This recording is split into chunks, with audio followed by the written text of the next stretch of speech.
welcome to a bonus episode of Hunter Fuel, a supernatural rewatch podcast for adults who enjoy their show with a chaser.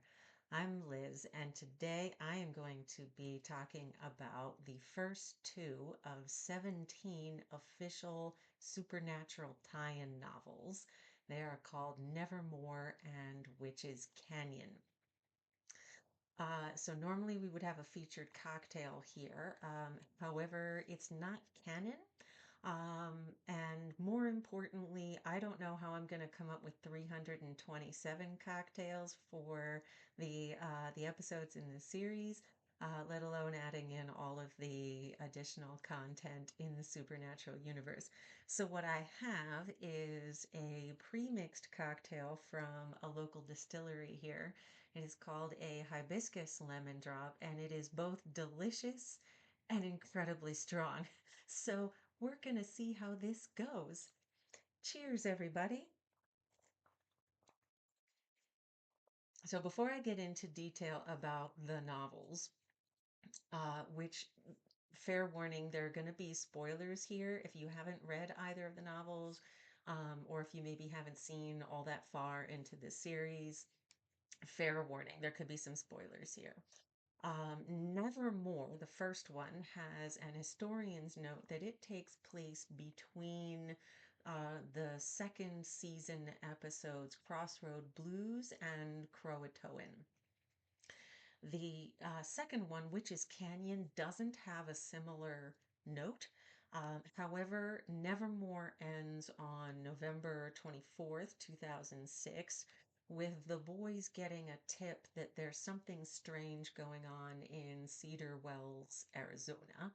And so they take off trying to get there. They arrive in Witch's Canyon on December 4th. And that novel ends with them saying that there's something going on in the Northwest they want to check out. Croatoan then aired on December 7th. So I think we can reasonably assume that both tie in novels take place in the same space between Crossroad Blues and Croatoan. Which it's a little interesting that, there's this note about, oh, something weird going on in the Northwest.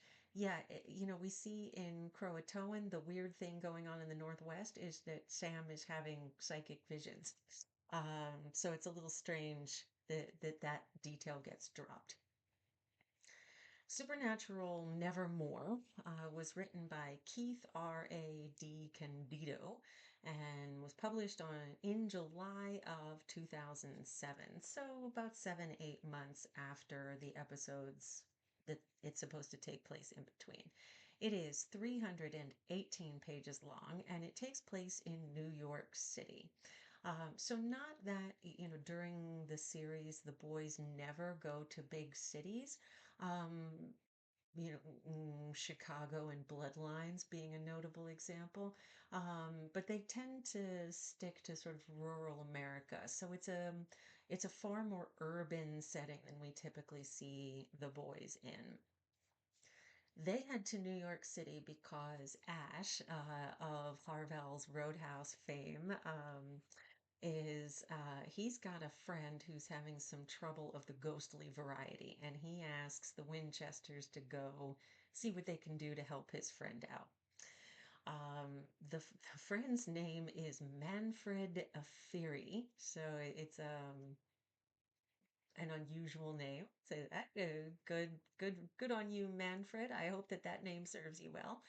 And the novel itself weaves two storylines together. There's the sort of a story of Manfred and his haunting. But while they're there investigating that, Sam starts to see in the papers there's a string of murders that appear to be inspired by the writings of Edgar Allan Poe. So they've got these two stories or two cases they're working kind of simultaneously. The story itself is fairly average.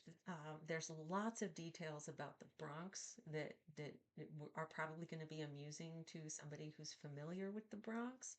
Um, the main haunting storyline ends up being kind of a cliched whodunit, complete with that um, trope of all the suspects gathered together in the same room, trying, with Sam and Dean trying to intimidate someone into blurting out a confession, and conveniently, it works.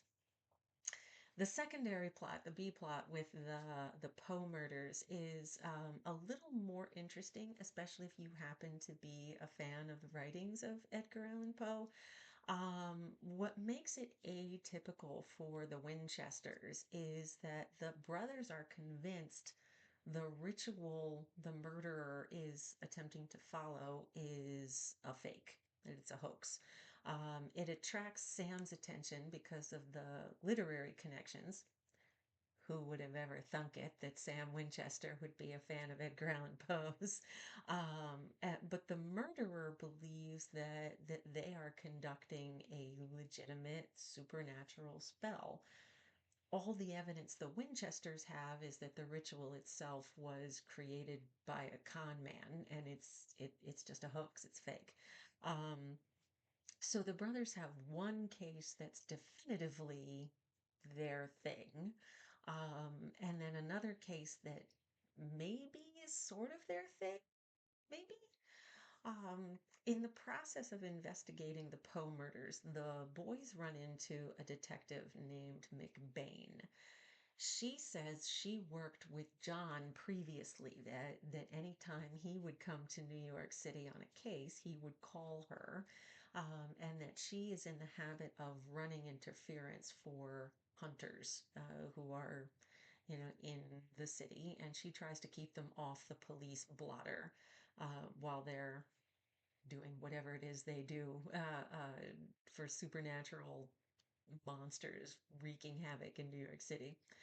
Um, she also identifies herself as being a part of a very small network of law enforcement officers who know about supernatural threats. And she, kind of amusingly enough, she mentions Detective Diana Ballard, who we saw in The Usual Suspects.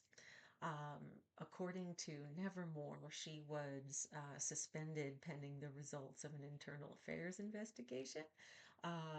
So we don't know what happened to her, but hopefully she gets her job back. Um, there are a lot of references to other episodes in the season. For example, Sam's arm is still in a cast, which obviously we see in Croatoan. He's going to wear it through playthings. So that gets mentioned. They do mention that he broke it tangling with a zombie girl, which obviously we saw in Children Shouldn't Play with Dead Things. And then there's also a reference to Joe sneaking out to go on a hunt with them, which of course is the plot of No Exit. So those are all kind of fun. There's also a couple of meta moments. My personal favorite is they take a dig at CSI, and Dean says, there are better things to watch on Thursday nights. CSI was one of their two main rivals, the other being Grey's Anatomy. Um, and it's something they'll come back to in the episode Changing Channels. But it's kind of a fun little why would I want to watch CSI? Better things on Thursday nights, like Supernatural. Um, we also get some extra information about Sam and Dean's internal lives that and let me say this, that Jensen and Jared are both very talented actors, and so you can often tell what's going on in their internal lives just by watching their faces. But the author really takes advantage of the medium, the written medium, to give you a lot more of what's going on inside their heads. On occasion, it makes the story bog down a little bit, But the one thing I did find kind of amusing, there's a little moment where Sam thinks about a $10 bill as being a big bill. Um, Keeping in mind, inflation, that $10 would have been worth a little bit more in 2006 than it is in 2025. But still, it would not have been a huge sum of money, except that Sam and Dean, really kind of we see them really sort of living hand to mouth. That $10 is a big deal to them. Which, I mean, considering the fact that they support themselves really through hustling and being con men, they could be wealthy if they chose, and they don't. They hustle and they scam, what they need to keep themselves going and keep themselves afloat. But they're not thieves in it for personal gain. So that's kind of a little detail. So once the boys have solved both cases that they're working on, or have they head out for Arizona.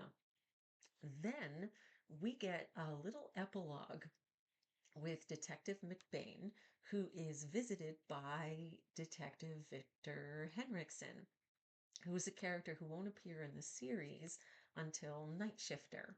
So it's a fun little Easter egg if you've seen the show past Croatoan. Something I loved. My favorite thing about the book is that some of it is written from the perspective of the ghost who's haunting Manfred. Um, and it's written, I think, really well. In the supernatural universe, anyone who doesn't cross over when their time is up eventually goes insane and becomes a violent spirit. It's presented as being inevitable in the supernatural universe. So the ghost haunting Manfred shows a lot of signs of just being like irrational and um, sort of just really furious and unable to kind of control this rage inside her. She gets stuck in loops. She can't control herself. So in the series, the ghost hunts are always told from the perspective of Sam and Dean. So hearing the ghost side of it is pretty cool. So I enjoyed that quite a bit. Something I hated about Nevermore is that DeCandido gets a lot of little stuff wrong. And saying I hated it is kind of a stretch. If you're the kind of person who a little wrong detail is going to drive you out of your gourd, there are some things that are going to jump out at you. It's not awful. I'm going to say more about that in a minute. The one that bothers me the most is that he writes Dean pretty dumb. And it just bothers me because, Dean might not be the most educated guy on the face of the earth. He's not stupid. And he comes off as just being not that bright. And I think he does Dean a little dirty. Also, Sam drives the car way too much. The explanation is that Dean can't stand driving in city traffic. So Sam drives it a lot. Amusingly enough, Dee Candido will go on to write two more supernatural tie-in novels. The official companion volume for season 3, there's an interview with him about the next novel he's going to write called Bone Key. And he mentions that he got some negative feedback for having Sam drive so much. And the reason he did it was because he perceived in season 1 that they shared the driving about equally, which I think maybe is overstating it a bit, but that's his story and he's sticking to it. But he assumed the reason Sam wasn't driving as much was because he'd broken his arm. His arm's still broken.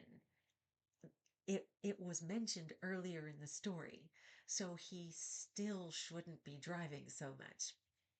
So it's a small thing, but again, it's the kind of thing that if you're a stickler for details is going to nag at you a bit. Um, some other little things, I'm not going to mention them all, I'm not going to bore you, but a couple of things that just I couldn't let go. One is that Manfred asks Dean where they got the 427 engine for Baby. And Baby's engine is a 327. And then the other one is that the boys' eye colors are wrong. The reason stuff like that stands out to me, I don't expect anybody to be perfect, but if it's something that a simple Google search could have turned up, I get a little frustrated. I understand you're writing fiction, but a 30-second Google search could have turned that up. And those are the kinds of things that stand out to me.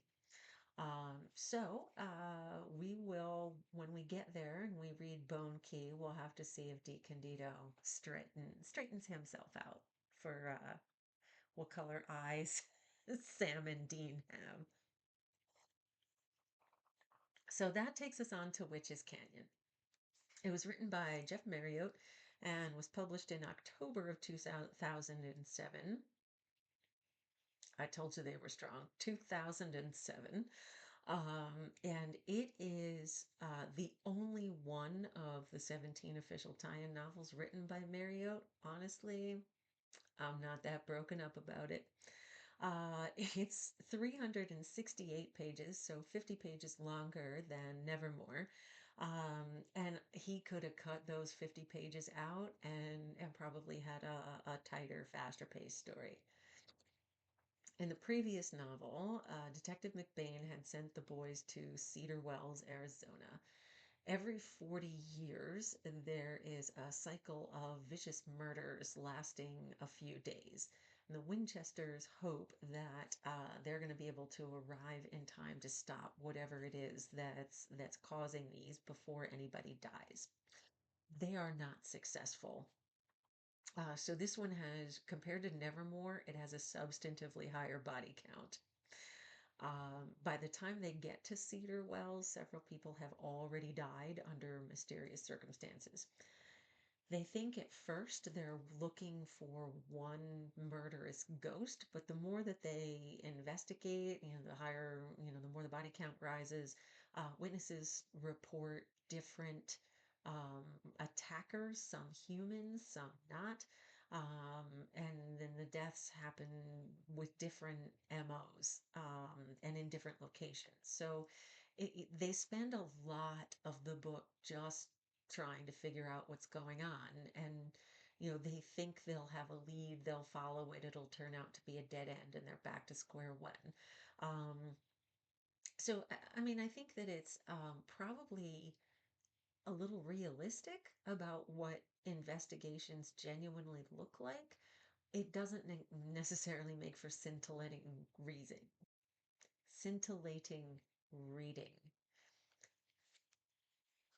Maybe I'll just have another drink, see if that straightens me out. All right, so to try to give the story a sense of urgency, because his writing skill wasn't doing it, and folks dropping dead all over town wasn't doing it, Marriott decides he's going to play the Jaws card, and he's going to have a giant shopping mall opening up in this tiny little rural town with two streets. And the mayor won't agree to anything that could frighten away the tourists. Sam becomes convinced that the mall is going to be a target for the violence striking town. He turns out to be right, but it isn't really explained why. On the plus side, if you like horror, it's a little gorier than Nevermore. Also, the boy's eyes are closer to the right color. Not perfect, but closer. And there's a couple of good cliffhangers toward the end that help to like pull you forward into the next chapter. Um, and then it's just downhill from there. The brothers' personalities just feel wrong. It's like he'd never actually seen any episodes of Supernatural. He just read a synopsis of the show and went, I got all I need. It's good. I'm good. It's fine. Sam is annoyingly bossy, and he takes a leadership role that we don't see for him until really much later seasons. At this point in the series, he's really letting Dean take the lead.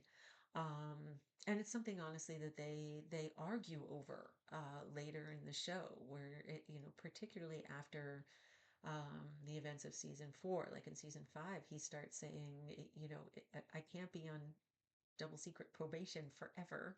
We have to be something we've never been. We have to be partners. So it's weird that they've got him acting this way here. He's also written as very funny. Um, and it doesn't feel natural for Sam. Like as a character, Sam is not funny. He's very much the straight man. Dean is the one with the quippy one-liners, not Sam. So that just feels a little off. The other thing that bothers me is that at this point in the series, Dean is acting like a giant dick. He's just um I- I- I'm going to say more about this in Croatoan. So if you watch that episode too, this is going to sound a little familiar to you. But Dean's been carrying a lot. He's angry, he's resentful, and he has been that way since the season opener. Sam has commented on it. He said, you're downright scary. And it's making him short-tempered and violent, which again, Sam has confronted him about. So none of that comes through in Witch's Canyon, and it feels like a huge oversight. There's also a scene where Sam and Dean have an interaction with a character named Heather, who's, quote, 19 or 20. Dean says she's cute for a kid. In After School Special, Dean is checking to see which of the high school cheerleaders are legal. Um, in fairness, that episode, After School Special, aired after this book was published, but I don't think anybody who has seen the show, even as far as this, is going to think that a 27-year-old Dean is going to consider a 20-year-old woman a kid. If she's hot and she's legal, he's going to try to hit that. So it's a weird thing. And then to top it off, it's the beginning of this kind of strange side story where her boyfriend gets jealous that she's talking to Sam and Dean. Who can blame him? Um, but it feels very contrived to try to add drama to the story, and it just doesn't bring anything to the narrative. So again, that's something they really could have just cut out.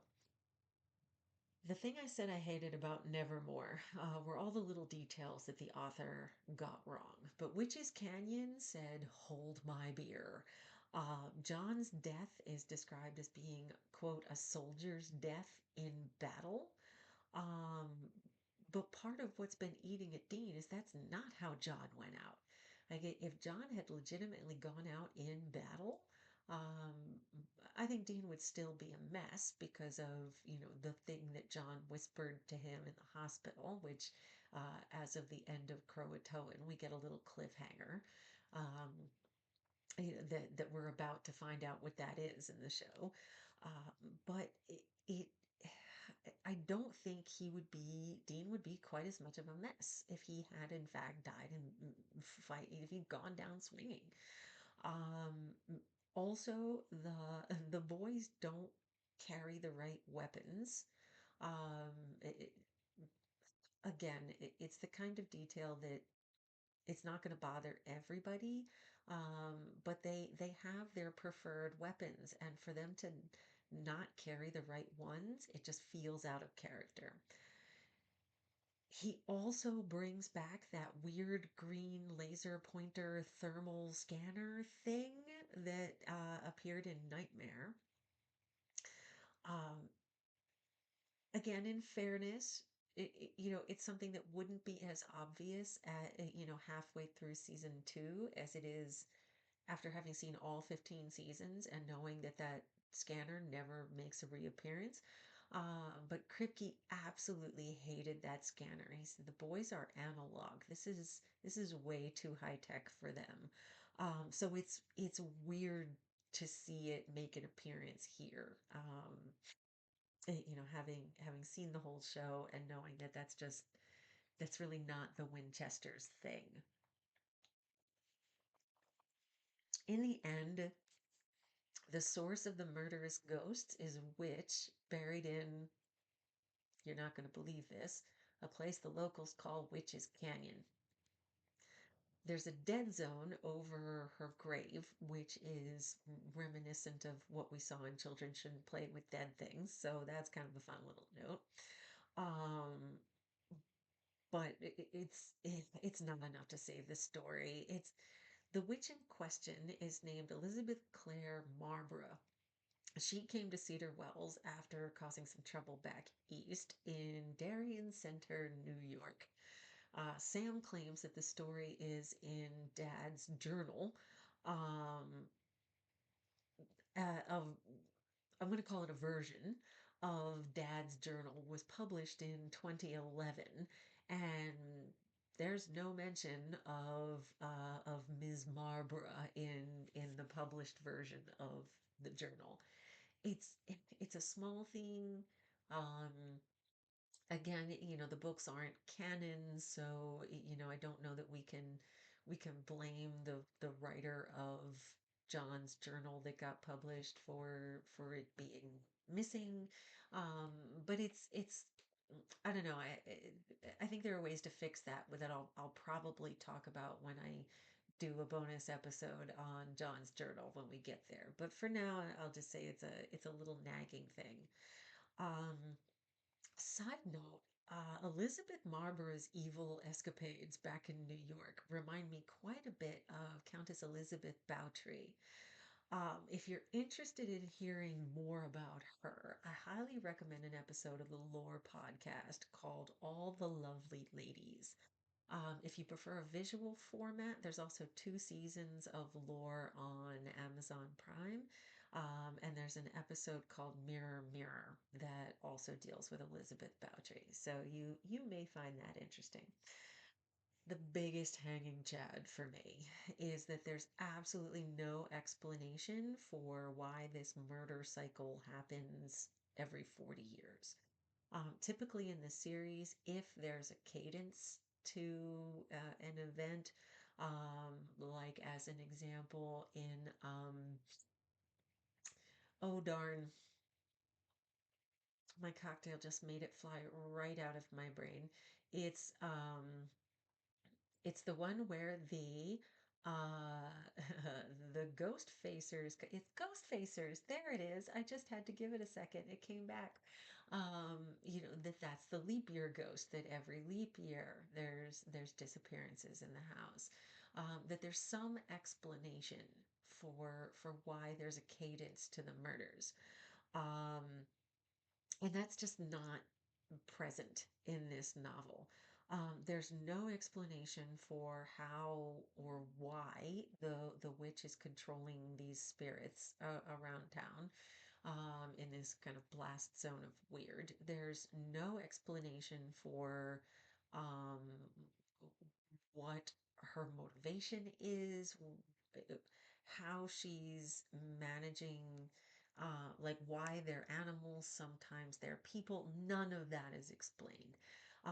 And she ends up being a really kind of two-dimensional, sort of mustache twirling villain, which is something we don't see in Supernatural.